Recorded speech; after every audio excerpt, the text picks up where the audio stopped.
Well, this has been a long but extremely wonderful day, and I have to say it's been a great privilege for the Aspen Institute to see the tremendous development of this program. And I just want to take this opportunity again to thank you, Tom, for your vision and leadership, and Risa. This wouldn't happen without the passion that they bring to this. The Aspen Institute is a large organization. I'm responsible for all of our policy programs and our public programs. We actually have more than 30 policy programs, and Sports and Society that Tom runs is just one of those. It's one of my favorites. I hope this isn't on tape, but nonetheless it is. But I want you to understand that all of our programs, or most of our programs, do some convenings like this. But we're not in the convening business. The truth is, we are in the action business. A mantra of what we do is really thoughts leading to action, ideas leading to action. We don't get excited about just bringing people together to talk. What we get excited about is what happens after people come together.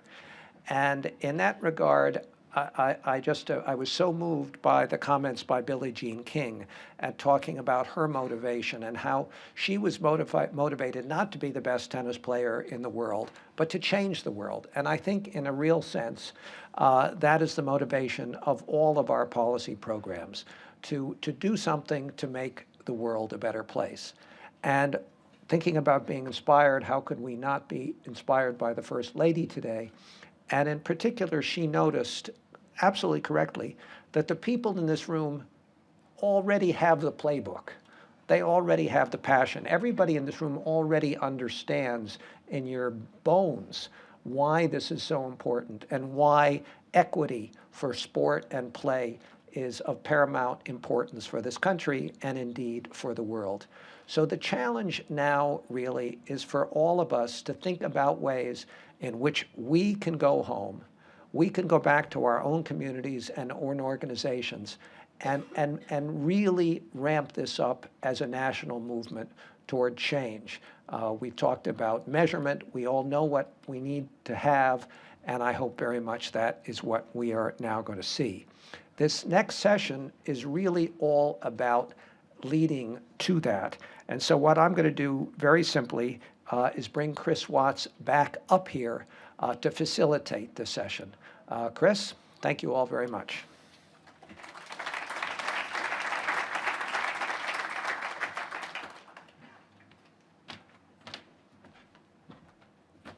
Thank you, Elliot. Thank you for your support and leadership as well. And hello again, everyone. And what a day we've had. And how great to end this long but exciting day with some great announcements that Elliot mentioned, the commitment to action. Hopefully these announcements during this What's Your Play session will inspire everyone in the room to think about what your play can be. That is how you can take what you've learned today, some of the strategies and discussions we've had, to bring back to your organizations across the country and even the world with some of our international folks, to create the kind of paradigm shift that has been discussed throughout the program. What Your Play recognizes organizations that are taking actions that are inspired to support a project play strategy. Actions can include a policy change, a new program or initiative, a strategic investment. All announcements are featured on the Project Play Report website, which is available, projectplay.us. And these plays have been identified in the report and must not have been made before today. So these are all brand new investments and commitments that organizations across the country have been working towards in partnership with Aspen. The Project Play team has received dozens of submissions this year, forcing them to be even more highly selective than in the past. That doesn't mean there aren't good stuff happening across the country, but these are the few that have seemed particularly meaningful. So first up, to make an announcement related to the first play in the playbook, Ask Kids What They Want, is Michael Fletcher from the Undefeated, which is ESPN's new multimedia platform that will explore the intersection of sports, race, and culture.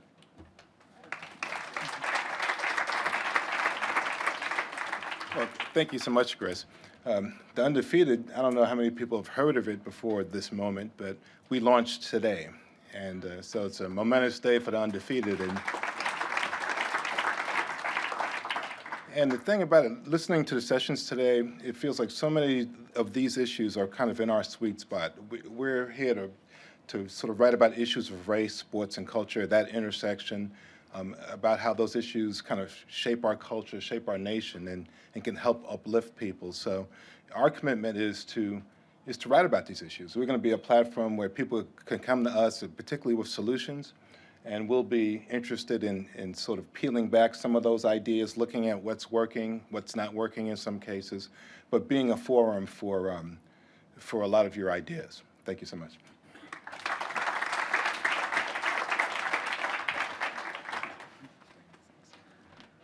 All right, that's great. Okay, play number two, or the commitment number two, is about reintroducing free play. This is made by 241 Sports, apologies. And I'm going to bring up Steve Boyle, which is the CEO and founder. Thank you.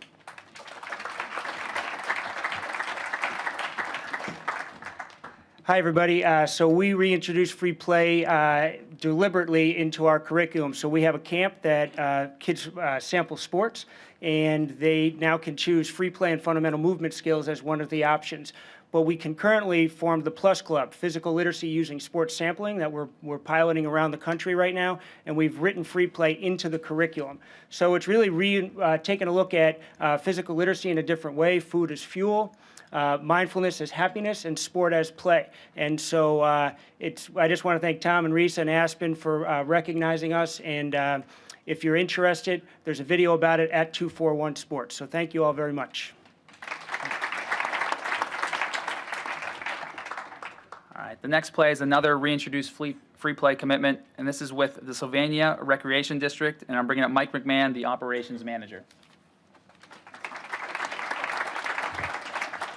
It was just about a year ago that Sylvania Recreation District kind of took a leap and decided to utilize the project play principles in pretty much everything we do with our youth sports. And it was shortly after that we made a call to a local production company, a creative team called Madhouse Productions out of Toledo, Ohio, and they answered the call in a big way. We shared with them the playbook, some of the things that we're doing, some of the things that the Aspen Institute and Project Play are doing, and their creative team came up with that video that we were able to watch this morning to open up the ceremonies. So what I would like to do now is just let everybody know that if you feel that that video would be beneficial in any way to you and your organizations or your communities, we would like to give you that opportunity to use it any way you seem fit, as long as it's working within the project play principles. I'm sure that Tom and the Aspen Institute people and Risa will have some details on how you can access that video and even personalize it in ways to put your logo and different message on there a little bit. So thank you very much.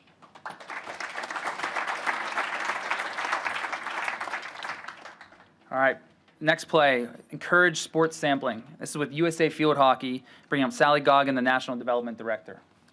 Thank you. Hi, thank you. Again, I'm Sally Goggin, representing USA Field Hockey. And I just want to give you a little bit of a background about field hockey since we're talking about sports sampling. Field hockey is one of the most widely played and popular sports in the world. It's played in over 130 different countries. And globally, it's played by both men and women. And in the United States, many people don't realize that we have both a men's and a women's national team, and that our women's national team is currently ranked 7th in the world and will be competing in Rio, vying for a medal. So we're very excited about that. In the United States, field hockey is played in pockets. It's played almost exclusively by girls interscholastically in 25 states. Many believe that in the United States, field hockey is expensive and elitist, and I'm here to debunk that myth. It's not. It's just like soccer, except you also need a stick. Everyone in this room understands the value of sports and physical activity, and we want all children to get to participate in many different sports, including field hockey. In 2/3 of the country, in high school, there's no fall field sport for girls. And according to the National Federation of High Schools, in 2015, 58% of boys participate in high school sports compared to 42% of girls.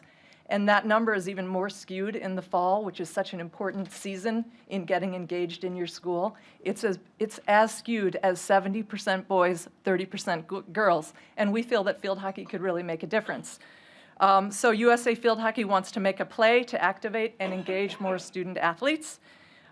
In addition to our fundamental field hockey program, which is a free equipment grant to introduce field hockey in PE to boys and girls, we are introducing a new program called the School Starter Program. We're working with our sponsors Harrow Sports, Goal Sports, Cranberry, Oboe, and Grays to provide dramatically discounted equipment to schools of all levels, elementary, middle, and high school, to make it possible to add field hockey.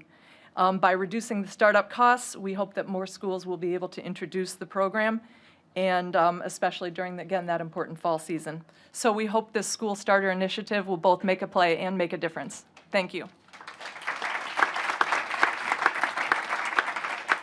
Thanks, Sally. All right, the next play, Revitalizing In-Town Leagues. And this is with Colorado Storm Soccer Association. And I'm bringing up Stephanie Gabbard, who's the Director of Development.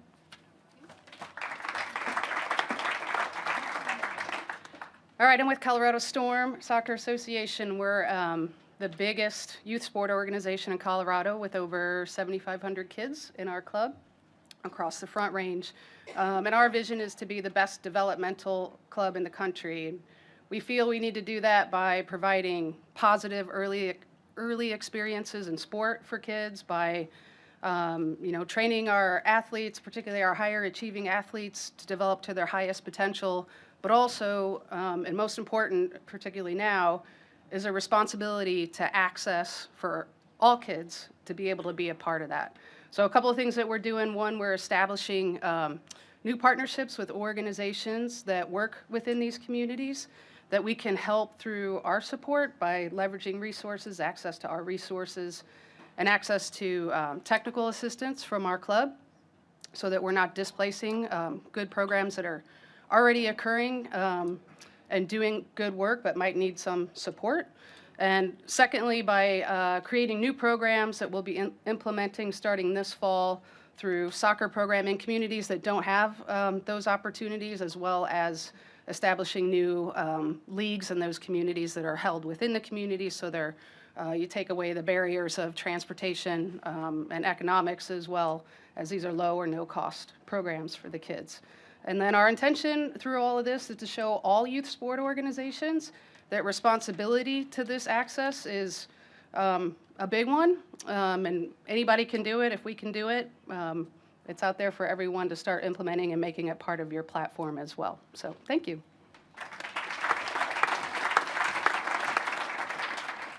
All right, for the next play, Think Small.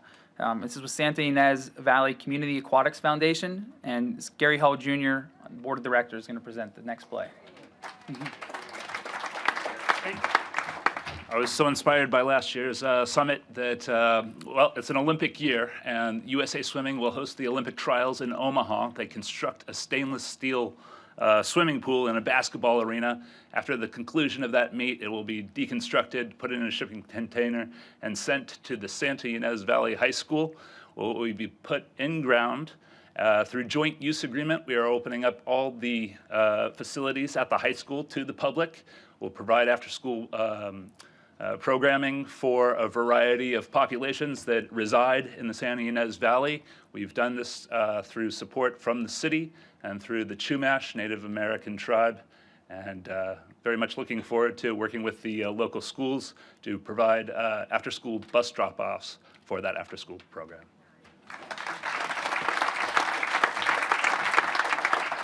That's awesome. All right, for Design for Development, I'm going to bring up David Corner, the Director of Training Education for Promote the Youth Foundation.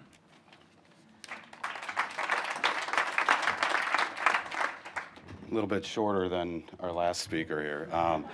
I'm with the Promote the Youth Foundation out of Charlotte, North Carolina. We have developed an athletic development software based on a problem that we have faced in the city of Charlotte, where we have gone from a PE curriculum down to one every 8 days. So we developed a long-term athletic development software that we will be implementing into the Charlotte-Mecklenburg schools this next school year in September. that allows the teachers as well as the coaching staff throughout the entire school district to administer motor skill development training according to their teams or their classroom as a whole, based on where they stand on a development standpoint throughout the entire class. And it also allows the athletes and the students to work on it outside in their homes or at recess outside of school. And this will be our first launch. We hope to have many, many more throughout the nation after that. Thank you very much.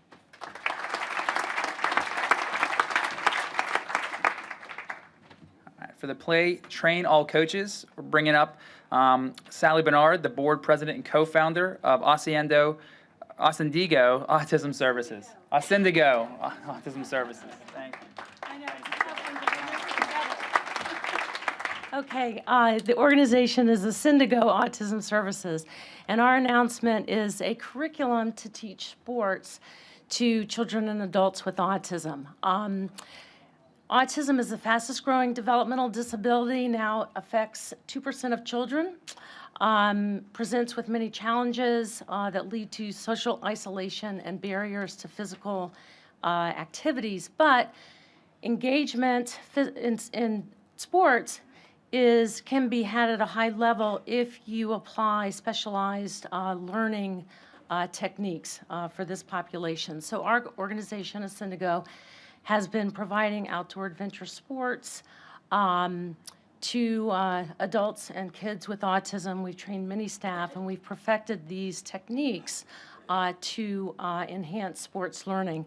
The curriculum integrates evidence-based practices from both autism therapeutics and the sports world. We have a faculty of diverse experts, and this curriculum is designed to be disseminated to coaches, instructors, teachers, support providers throughout the country. We are going into beta testing for the Level 1 Practices and Principles course this summer, and expect to launch in 2017.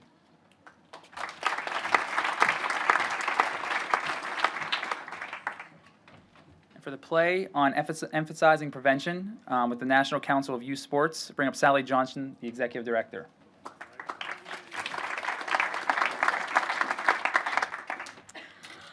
So the National Council of Youth Sports, our members serve over 60 million registered participants in organized youth sports. Some of those youngsters play more than one sport, so that equates to about 44 million actual boys and girls. We have 6 new initiatives to manage safer play. One, we're uniting with America's leading orthopedic hospital surgeons on sports injury prevention and rehabilitation education. 2, we're partnering with Tufts University Child Obesity, Healthy Kids Out of School on their Coaching Healthy Habits training. We're rallying around 3 healthy principles: to drink right, to move more, and to snack smart. 3, we're promoting Privet's electronic pre-participation medical history for athletic trainers, coaches, athletic departments, first responders, and medical personnel. And 4, in just a couple weeks, we will be releasing a new emergency response mobile app that will be free for pre-high school age athletes and parents. 5, we're joining forces, actually, with the National Sports Concussion Coalition, advocating for concussion laws in all 50 states to be in compliance with the Listad law at minimum. And lastly, we're working literally from the bottom up on a new initiative with a synthetic turf system that plays better and safer than any other turf system and can be tailored to every sport. It's a replicated grass. It minimizes the surface impact for safer fields and facilities, lowering the chance of concussion and helping to prevent injuries. Thank you to Tom Ferry, your team, the Aspen Institute. We appreciate this honorable recognition.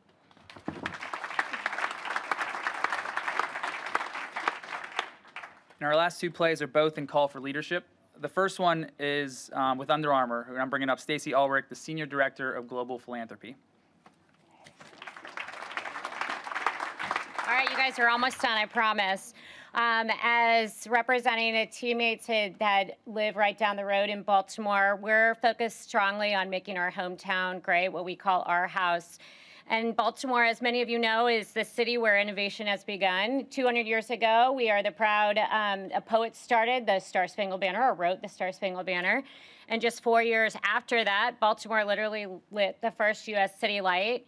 So time and time again, innovation continues to happen in Baltimore, except unfortunately, like many of you all, we run into some of the same challenges. So we are committed to creating a new narrative and working with the Aspen Institute and Project Play to define what the model city for Baltimore looks like. So we're excited to work on this initiative to not only create great places for kids to play, coaches, friends over at Coaching Corp, having the training that they need, and community sports programming, as well as those wraparound services that are critical so that kids can play for all skill levels. We are excited to be here today, but also to work with our colleagues in all professional sports, as well as brands, to make sure that we as a collective group make sure that all kids have that access. So hopefully together, everybody can find the role that they can play to make this a great commitment. So thank you. Thanks, Stacy. And before our last play, we're going to show a short video that really connects what Stacy mentioned with the next presenter, which is the YMCA of the USA.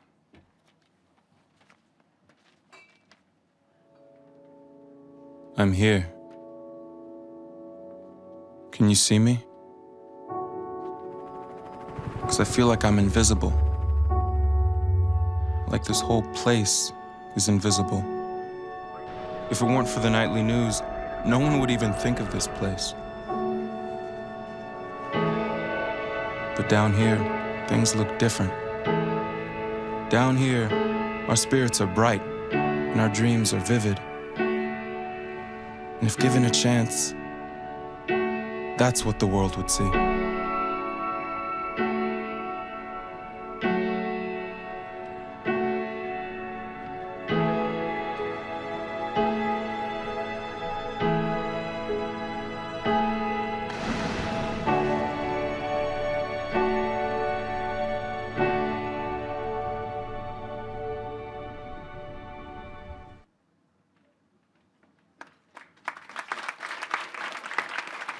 All right, from the YMCA of the USA, Jorge Perez, Senior Vice President, Programs in the Y Experience. Thank you. That's all right.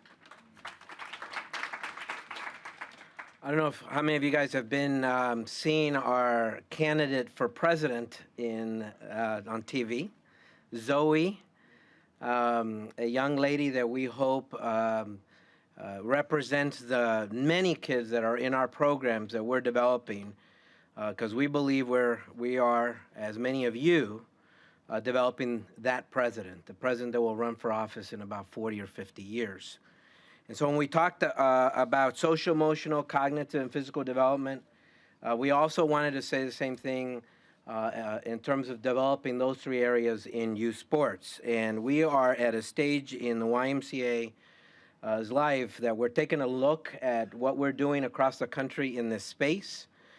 We had launched this effort to reinvigorate, to revitalize our youth sports programs, and then we came across Project Play's material and said, well, our work's done. And so our commitment as one of the largest youth sports organizations serving over 2 million kids every year, and as one of the original innovators in this space, is to fully endorse and adopt the Aspen Institute's Sports and Society Program Solutions for Youth Sports, and to work over the next several months, several years, to adopt all of the different plays into all of our programs, not just within youth sports, but in our after-school programs, our day camp programs, our resident camp programs. Anywhere kids gather, we want to give kids an opportunity to play. And then finally, we want to work closely with the Aspen Institute Sports and Society Program staff and leaders to determine the best way to do this and to utilize and to ultimately deliver the commitments to young people much as you saw in the video, and to the representative we call Zoe, so that we can be successful in developing kids social, emotionally, cognitively, and physically. And so that's our commitment and our pledge today.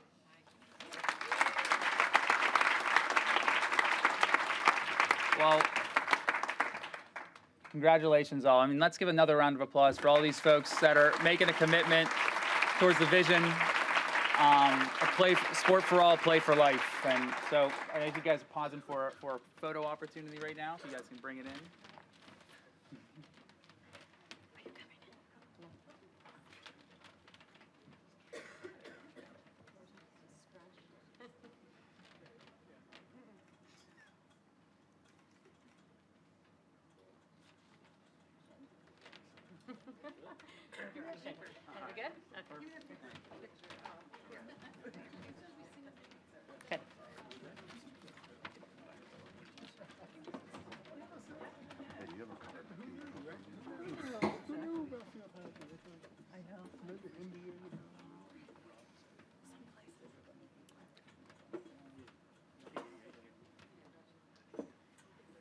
All right, we're about to wrap up, but before we do, we all know this doesn't end now. And for these groups, they're going to go back to the communities and launch these various initiatives. But for everyone here, Project Play wants to hear from you and wants to hear your play. And so make a commitment from filling out the form. You see on the screens, bit.ly.com/ourplay. And you could earn recognition next year or in the coming weeks and months on the Project Play website. Remember that play has to be new, it has to be meaningful, specific, and it has to sync with one of the strategies from the Project Play report. And before Tom comes up to wrap up the day, I just want to thank him and Risa again. I know they've been incredibly supportive in partnership with everyone here. Tremendous partners for all of us. So with that, leave the Tom to wrap it up. Oh, I am so exhausted and I am so excited. I mean, those commitments there, I want to commend everyone for stepping forward and making commitments to action that sync up with the with the Project Play strategies. They're all meaningful. I especially want to call out two of them. One would be the YMCA. I want you guys to try and get your minds around the opportunity that is there. I mean, Project Play and its ACE strategies really exist at like a 30,000-foot level. They're abstract. It's a framework for action. But with the YMCA, with 2,700 branches and 10,000 communities across the U.S., they have facilities, they have credibility, they have networks, they have history. You've got to remember the YMCA created the really it's in my book, I talk about it, the original vision for youth sports in this country. A man named Luther Gulick, who was also a significant figure in the introduction of school sports, in the starting of the AAU, the parks movement in this country, 2,000 parks built in the first 20 years of the 20th century. He was a guiding force for the YMCA more than 100 years ago in coming up with a vision for youth sports that met the needs of that century. Well, what the YMCA is now saying is let's come up with a vision of youth sports that meets the needs of this century. It's a different population. You've got technology. You've got other factors to contend with. And so we're incredibly excited. Thank you, Spencer. Thank you, Jorge. Thank you, Ben, from the YMCA for approaching us and saying, hey, we want to do this. We want to do it right, and we want your help. So we're going to get in there, and we really think this is the tool to create the ground army that will change youth sports in America for the better, make it more accessible to more kids and a more high quality experience. So we're incredibly excited to get started there with that. So thank you, guys. I'd also like to express an equal measure of appreciation for Stacy Ulrich. Where is Stacy? There she is right there with Under Armour. You have to think about that opportunity as well. So what Under Armour is doing is they're saying, okay, listen, can you help us tell an amazing story in one of the, in an incredible city that has great challenges. It is urban, it is low income, it has a lot to contend with. So we're going to get in there. You had You heard the session. Some of you were in the model community session earlier today. What Under Armour is doing is they're going to put the resources behind, getting on the ground every day and helping make this happen. And we're so excited to tell a fantastic story that hopefully a few years from now will really resonate and be a model for other communities across the U.S. And there are plenty that are facing the same type of challenges. And they can lean on Baltimore and say, hey, wow, Under Armour and the Aspen Institute through Project Heartbeat really figured this out. And there's some lessons, and we're so excited to get going on that. So thank you again for Under Armour stepping forward. Then I'd just like to thank everyone who is been part of this. Let me, there you go. And it's a long list. First of all, Nike and Caitlin Morris is here. Nike has been supportive of this project since day one. The Project Play report would not have happened if it was not for Nike and if not for the Robert Wood Johnson Foundation's support, as well as other organizations. They got in there and contributed not just the resources and the project management to get it done, but really good ideas. When you look at the Project Play report, and they're very simple ideas, or big ideas are shrunk down to simple words like, train all coaches, or, encourage sports sampling or otherwise. It's because, Nike knows how to craft a message, and they've been very good at it. Just do it and on down the line. And so we had that, we were benefited from having that thought in the course of development of our report. So again, thank you, Caitlin, for all of your support. I'd like to thank the Robert Wood Johnson Foundation and Risa Lavisa Moore. You was actually the first person, came to one of our roundtables a few years ago. And she sat right next to John Walsh from ESPN and sent me a note afterward and said, I really, I like this. And so we got talking, and so it was catalytic. So I don't know if Risa is still in the room here or not. Anyway, but thank you, Risa, and thank you to Sharon Roherty and everyone at the Robert Wood Johnson Foundation for supporting. We've got new folks who are supporting our project, the sponsors and the partners today. The Harris Family Charitable Foundation, Mount Sinai Hospital, the President's Council on Fitness, Sports, and Nutrition. I can't say more about. They have been so generous in providing their ambassadors to be part of our conversations. Grant Hill was supposed to be here today. He got sick. They came up with Mark Hertling immediately, and Mark jumped on it and took charge, and I think did a fantastic job. He's wiped out, so that's why I'm finishing up today. But thank you, Shelley Fall. Thank you, Meredith, Ebony, the whole staff. You guys are unbelievable. The Laureate Sport for Good Foundation, Benita. Where's Benita? Benita had to catch a flight. Thank you, Benita. They've been great. They've been with us all along. We're going down to New Orleans in December. We're going to do like a sort of a mini Project Play Summit down there. Help take their coalition of recreation leaders, bring in some of the new sectors. Walter Isaacson, who is from New Orleans, is going to host that meeting down there. We're very excited to continue to partner with them on that project. Also, I would like to thank the American College of Sports Medicine, Jim Whitehead, where's Jim? There he is. There you go. And Mr. 3 a.m. email Jim. Yeah.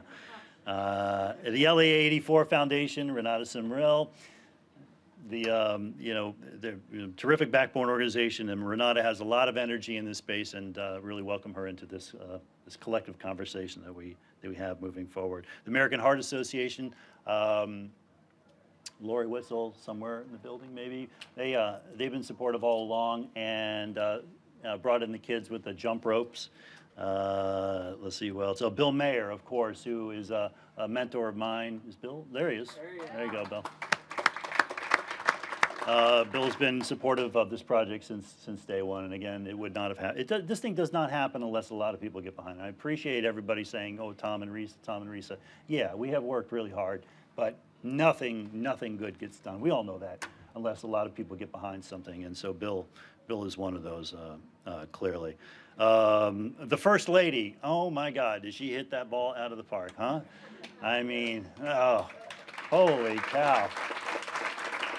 No, she was authentic. She, made a call to action. She was very direct. She was very sincere. I think I can't wait to go back and watch the thing in full 2 or 3 times just to really take it all in. So thank you,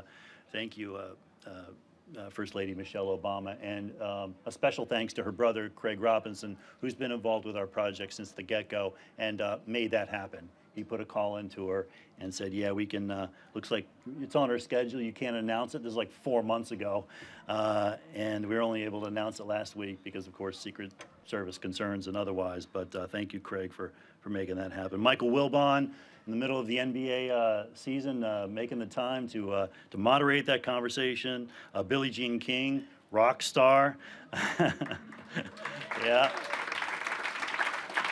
I'd like to thank all of the volunteers who have, and there are many, from the Aspen Institute, Friends of Reese's, a whole bunch of different folks who've really contributed, including my own family, these folks right here, Kellen, Anna, my wife Christine, Cole, and my mom, who, did I make you proud today? Yeah. Yeah. So anyway, thank you for your support, all the weekends, all the, working through dinner. So thank you. You're very much part of this. A couple final things here real quickly. We're going to send out a survey at 6:22 exactly, right? Is that what the schedule? Whatever. You're going to get one. Please fill out. It's a post-event survey, but it's a really cool post-event survey. We want to get your feedback on the event, but we also want to know how you'd like to engage with Project Play moving forward. For instance, as we get this project started in Baltimore, if your organization would like to say, this is how we could potentially help you tell a great story in that city, let us know. Fill out the box. We'll review it and we'll follow up with you and see if there's an appropriate opportunity to engage. It's just 10 questions. It won't take too long to get through, but please, it'll be very helpful to us, and also capturing the impact of Project Play moving forward, because it's always difficult with these convenings, and how do you know we're making a difference? But the survey will help us figure that out. So please just take five or 10 minutes in doing that. And I want to thank you most of all for coming here, because as much as I care about this topic, as much as Risa does, you're the same. Okay, this was. There are a lot of people in the space. This is one thing I love about Project Play, is the people who care about this topic are magnetized to it, and they just get in there and they want to offer their ideas and they want to be at this meeting. This thing sold out 3 weeks ago, and it was, we had some big names, but it was 75% sold simply on the concept of we want to be part of the Project Play conversation. It wasn't necessarily the attractors, who of course took it over the top, of course, and we're very grateful for that. But the point is, thank you for being part of this conversation and contributing your time and all of the thought that goes into it. So, and so I think that's it. We will see you. We'll see you next year. Okay. We got a reception. Grab some past hors d'oeuvres, drinks. Let's have a little bit of party. Okay. Thank you all.